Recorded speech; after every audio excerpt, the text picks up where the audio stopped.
রাকসু নির্বাচনের বিস্তারিত জানতে চলে যাব রাজশাহীতে। সেখানে আছেন আমাদের সহকর্মী মতিউর মর্তুজা। আজকে তো রাকসু নির্বাচনের মনোনয়নপত্র বিতরণের শেষ দিন, তো ক্যাম্পাসে কি অবস্থা দেখতে পাচ্ছেন জানাবেন।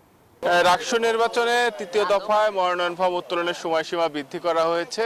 আজকে শেষ দিন, বিকেল 5টা পর্যন্ত মনোনয়ন ফর্ম উত্তোলন করা যাবে। আর বিশ্ববিদ্যালয় ছাত্র দল তাদের যে দাবি ছিল প্রথম বর্ষের শিক্ষার্থীদের ভোটার করা, সেই বিষয়ে প্রশাসন নীতিগত সিদ্ধান্ত নিয়েছে। তবে কি প্রক্রিয়ায় তাদের ভোটার করা হবে এখনো সেই বিষয়ে চূড়ান্ত করা হয়নি। ছাত্র দলের নেতা কর্মীরা বিশ্ববিদ্যালয়ের প্যারিস রোডে নারী নিপীড়নের প্রতিবাদে তারা বিক্ষোভ সমাবেশ করছেন। এখানে আমরা একটু ছাত্র দলের সাধারণ সম্পাদক জহুরুল ইসলামের সঙ্গে সর্দার জহুরুল ইসলামের সাথে একটু কথা বলবো।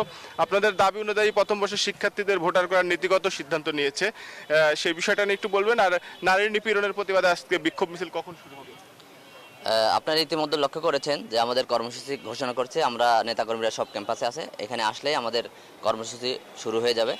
আর আপনারা যেটা বলছেন প্রথম বর্ষ শিক্ষার্থীদের যারা ভোটার হালনাগাদ করার তারা আশ্বাস দিয়েছে, কিন্তু না হওয়া পর্যন্ত এবং ছবিসহ ভোটার তালিকা না হওয়া পর্যন্ত ছাত্রদল এটা বিশ্বাস করে না। তারা তাদের স্বৈরাচারের পেতাত্তা তাদের মধ্যে ভর করছে। আমরা চাই রাকসু গ্রহণযোগ্য এবং ওপেন সিক্রেট হবে। এখানে স্বৈরাচারের মতো দামি নির্বাচনের এখানে কোনো পায়তারা করলে ছাত্রদল এটা প্রতিহত করবে। এটা নিশ্চয় ছাত্রদল দিবে।